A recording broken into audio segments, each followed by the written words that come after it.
এ হলো আমাদের জামাই বাবু। কলকাতা থাকি, ভালো আছেন সবাই? একে সবাই লাইক করেন, কমেন্ট করেন, যেন জীবনে এগাতে পারে। তারা খুব ভালো ব্লগ করে, আপনারা সাহায্য করেন যেন এগিয়ে এগিয়ে যেতে পারে। আপনারা যেইভাবে চাইবেন সেইভাবে এভাবে আপনারা সাপোর্টেই সব কিছু হবে। হ্যালো এভরিওয়ান, কেমন আছো সবাই? আশা করি সবাই ভালো আছো, আর আমিও ভালো আছি। আজকে প্রথমবারের মতন আমি শ্রাদ্ধ বাড়ির ব্লগ দিয়েছি, তাও অন্য কারণ নয়, আমার দিদার শ্রাদ্ধ বাড়িতে এত সুন্দর, এত আনন্দ হবে আমি স্বপ্নও ভাবিনি। কারণ আনন্দ হওয়ার একটাই কারণ যে দিদার প্রচুর বয়স হওয়ার পর মারা গিয়েছে, তার জন্য আনন্দ করছে সবাই। এই তো শুরু হয়েছে, আরও বাকি আছে, শুধু দেখতে থাকো আজকের ব্লগটা।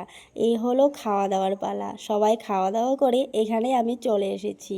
তো এখানে সবাই ফটো মারছিল, তো আমায় বলেছিল আমি ফটো তুলে দিই। তো মামা, মামার বন্ধু তারা সবাই দাঁড়িয়েছে, তো সবাইকে ফটো তুলে দিয়েছি। এইগুলো হলো মেন স্মৃতি। এই দিনটা আর কখনোই ফিরে আসবে না, এই স্মৃতিগুলোই থাকবে, ফটো থাকবে, ভিডিও থাকবে। আমি তার জন্যই ব্লগটা করেছি। তো এখানে ফটো তোলা শেষ, তো এখন দেখা যাক জিজু তারা কি করছে। কেমন হয়েছে খাওয়া? কি করবা? খাওয়া একদম বললে এমন আমরা তোমার সাইডে যে ভাই আমরা বেনা খাওয়াইছে দেবু খাই খুব বড়িয়া হয়েছে। তোমার মানে একদম ওকে এটা রে বানাইছে খাইছি খুব বড়িয়া। মুড়ি গন্ড না বাঁধাকপি এ বানাইছে ইলা আছে বাঁধাকপি মাছি মাথা দিয়ে খাইতে একটু টেস্ট আছে।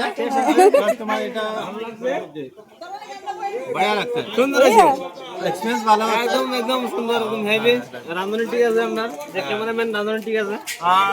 ক্যামেরাম্যান রান্ধুনি না, রাঁধুনি ಸ್ವಲ್ಪ অধিক অল্প ক্যামেরা করবা, দেখাইবা যে খানা এই যে দিদি ভাই। এখন হয়েছে আমাদের খাওয়ার পালা। এই যে দেখো মোনার মাকে যে যে চিনো কমেন্টে বলো। আমি জানি গ্রামের সবাই তো মোটামুটি আমার ভিডিও দেখে, তার জন্য বলছি, যারা যারা মোনার মাকে কিছু বলতে চাও কমেন্টে বলে যেও, আমাদের হিরোনি। আমরা খেতে বসেছি, আর ওইদিকে বক্স বাজানো স্টার্ট হয়ে গেছে। আমার তো আর সহ্য হচ্ছে না, কখন খেয়ে যাব আর জমিয়ে ডান্স করব। তবে কিন্তু আজকে অনেক অনেক অনেক ফুর্তি হয়েছে, সবাই ডান্স করেছে। যেহেতু আমাদের দিদা প্রচুর বয়স্ক হওয়ার পর মারা গিয়েছে, তো তেমন কারোর মনে দুঃখ নেই। অনেক বয়স হয়ে যাওয়ার পর যে মারা যায়, তার জন্য অনেক ভালো, কারণ কত সহ্য করবে, অনেক কষ্ট হয়ে যায় না। কথাগুলো বলার কারণ হলো যে কেউ হয়তো ভাবতে পারে যে এদিকে শ্রাদ্ধ বাড়ি, এদিকে তারা এত আনন্দ করছে, এত ডান্স করছে, তার হয়তো কোনো মনে দুঃখ নেই। তবে হ্যাঁ, দিন দিদা মারা গিয়েছিল, সবার মনে অনেক দুঃখ, অনেক কষ্ট, সবার মনের কষ্ট সবাই প্রকাশ করেছে।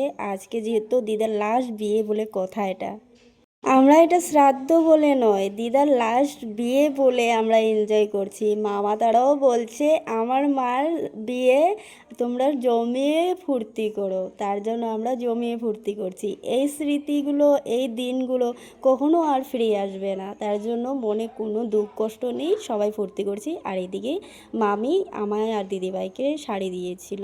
তো শাড়ি তো আমি মানা করিনি, কারণ শাড়ি পরি আর না পরি মাঝে মধ্যে পরি, তবে এটা একটা স্মৃতি হয়ে থেকে যাবে দিদার বিয়ের শাড়ি বলে। So tata, bye bye. আমার ব্লগটা ভালো লাগলে লাইক কমেন্ট করে দিও।